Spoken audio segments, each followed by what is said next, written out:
70 años, bueno, más de 70 años gobernó un solo partido este país y utilizó también los apoyos sociales para mantener ese poder durante muchos años. O sea, esto no es algo nuevo. Andrés Manuel, yo creo que la única diferencia que ha hecho el presidente es que lo universalizó, ya no escogió por sectores y ciertas características, sino dijo a todos los jóvenes, a todos los abuelos, a todos, o sea, entonces él le hizo un pequeño giro, algunos lo merecerán, algunos a lo mejor no lo necesitarán, pero ¿no será que la gente piensa que a lo mejor nunca se va a acabar ese apoyo y mientras ese apoyo exista seguirán teniendo el control y podrán gobernar como lo hizo el PRI en sus mejores tiempos? Bueno, a ver, lo que hay que dejar, un comentario que decir, a ver, el dinero es finito, llega en un momento dado que se va a terminar y va a depender de las condiciones cómo lo generas. Y el dinero tiene una cantidad que puede estar en un periodo de tiempo. Aquí lo que no debemos de perder el foco es que estamos hablando de una administración de los próximos años del 2025 al 2030. La pregunta es qué va a pasar después del 2030. Ya hemos tenido desde el año 2000, donde hubo una alternancia del poder por más de 70 años de un partido que estuvo en su momento dado. Hemos visto cambios y hemos visto un cambio evolutivo en nuestro país, pero no hemos visto un cambio evolutivo hacia una transición de una planeación de un país de largo plazo. En México, uno de los inconvenientes que tenemos hoy en día es que no existe una planeación hacia qué rumbo debemos de llegar, ejemplificando lo que comenta Carlos. Cada personaje o individuo, en este caso que va a llegar la primera mujer, determinan de acuerdo a sus políticas públicas en función de lo que creen conveniente su periodo de 6 años y no hay una mejora. Hoy hay la gran oportunidad que tiene el partido que está hoy de mayoría en la Cámara de Diputados y en el Senado todavía no ha logrado la mayoría, de poder hacer un plan de largo plazo en conjunto con las demás fuerzas políticas y ponerse de acuerdo. Y les doy este ejemplo, en Estados Unidos, aunque sabemos que hay dos partidos, pero ellos tienen una planeación. Ellos, por ejemplo, un ejemplo que doy es, en 1973 tuvieron el problema en Estados Unidos por la parte de el petróleo crudo que los países del Medio Oriente no les estaban enviando, tuvieron problemas con los combustibles y se dieron un periodo de tiempo entre los dos partidos para llegar y ser ahora los que tienen el control del precio del barril y la economía a nivel de energía. Entonces, en México, cada administración que ha llegado solo ha dedicado su tiempo a 6 años, pero no ha dejado un precedente de que alguien debe de seguir una línea de continuidad, pero desde un punto de vista real, no desde un punto de vista de una ideología sesgada. Y esto, ¿por qué se los digo? Lo siguiente, miren, hicimos un estudio y hoy en día más o menos somos como no más de 128 millones de mexicanos. ¿Cuánta gente creen que está habiendo en forma anualizada? 1 millón de personas. Si ustedes hacemos este análisis, la tendencia en México es que debería de incrementarse el número de personas hacia el año 2050. Pero resulta ser que en México solo vamos a llegar el punto máximo, vamos a ser 143 millones mexicanos en el 2050, y para el año 2100 vamos a reducir a 115 millones. Esto significa que si queremos tener un Producto Interno Bruto en crecimiento y desarrollo, vamos a necesitar de gente que venga de otros países como lo ha hecho Estados Unidos. En el año 2054 habrá una relación de 1:1. Entre una persona que nace va a haber una persona que va a fallecer. Y para el año 2100, por cada persona que nazca van a haber 2 fallecidos. En el 2050 la tasa de fertilidad será de 1.7 y en el 2100 será de 1. Los muchachos hoy en día no quieren tener hijos, no les interesa tener hijos por las cuestiones de la parte laboral. Y aquí hay un dato muy importante. En el año 2050 habrá 93 millones de personas en edad de laborar, es decir, entre los 15 y los 65 años, y 25 millones de personas mayores de 65 años a los cuales se tiene que darles un programa social. Pero para el año 2100, de 93 millones de personas que habían para laborar, solo habrá 61, pero habrán 41 millones de personas de más de 65 años y esto va a ser una carga suficientemente alta para el país en cuestiones económicas. todos estos datos que estamos dando, no hay un plan desde hace muchos años. ¿Qué vamos a hacer con todo el volumen de gente? Porque hoy el promedio de edad de los mexicanos en promedio es de 30 años, pero dentro de 20 años vamos a subir a 40 y después vamos a subir a 60 años. Y eso vamos a tener una menor cantidad de gente productiva. La pregunta es, si esto va a suceder, ¿de dónde vamos a sacar tanto dinero para poder ayudar a toda la gente que ya no puede trabajar a la edad de 65 años? Si van a haber una menor cantidad de personas que van a estar laborando y vamos a necesitar de tener gente que emigra a nuestro país. ¿Qué es el plan? ¿Cuál es la perspectiva que se tiene? Es ahí donde esta administración del 2025 a 2030 tiene esa oportunidad de hacer un plan de largo plazo, pero sin sesgos ideológicos.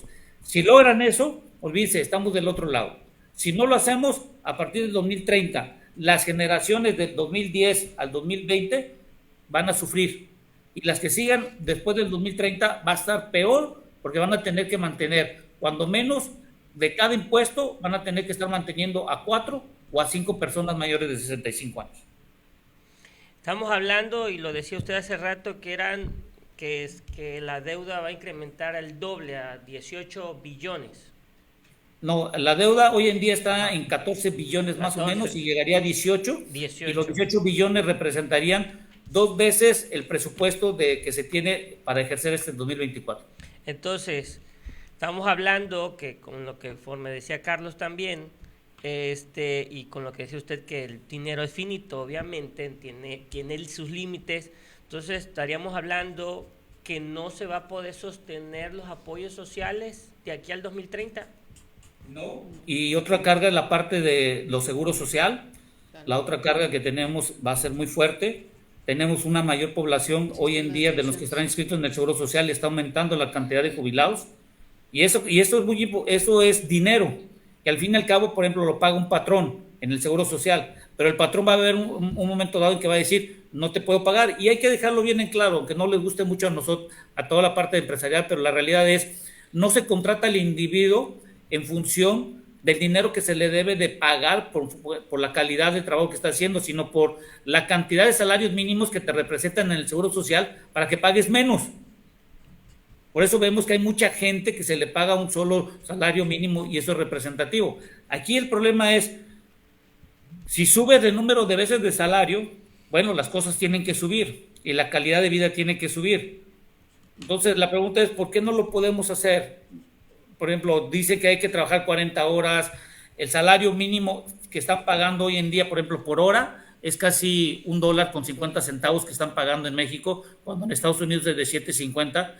Hay muchas cosas que yo creo que la gran oportunidad que nunca se había visto, que una administración tenga el poder para poder cambiar el rumbo del país, lo tiene esta oportunidad. Si lo deja pasar, eso va a ser un gran problema económico para este país, independientemente de la ideología, pero creo que hoy en día la parte de la oposición, la parte que va a estar administrando y con los demás poderes enfáticos que tenemos en nuestro país, debemos de ponernos de acuerdo en un plan sobre el rumbo del país y no estar ligados solo a las políticas públicas de un sexenio.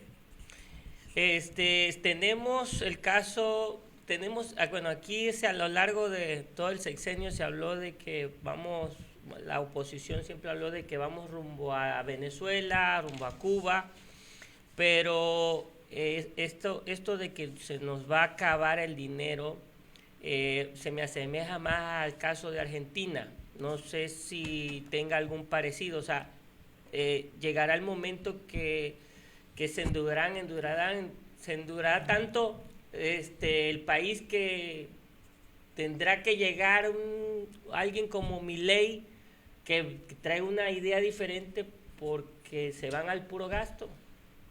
Bueno, lo vemos, por ejemplo, te doy ejemplo en China. En China, la deuda en el 2005 era el 10% del PIB. Hoy casi es el 80% en China. Pero en China ya sabemos todo lo que está sucediendo. El problema es que, no sé si lo notaron ustedes, cuando en la Cámara de Diputados hubo una conferencia sobre la parte de la promulgación en septiembre de la parte jurídica de todo lo que se está planteando hoy en día y tuvimos un incremento del tipo de cambio. Eso fue una devaluación, no fue una depreciación. Cualquier decisión que tomemos nosotros hoy en día, estamos causando una posible devaluación como en el 98. ¿Por qué? Porque la depreciación en el tipo de cambio que está en México, que fluctúa libremente a partir de la devaluación, no son decisiones los cambios que se tienen en cuestiones de una decisión interna, sino son cuestiones a nivel geopolíticas que ocurren y hacen una alteración en el tipo de cambio. Pero lo que hemos visto en los últimos días son devaluaciones pequeñas por decisiones que se han tomado, sobre todo de incrementar la incertidumbre, no solo cuestión económica, sino del riesgo país. Y recordar que el riesgo país de una cuestión hay que tomar en cuenta la parte del riesgo financiero, la parte política, la parte social y hoy la energética que está incluida dentro del riesgo.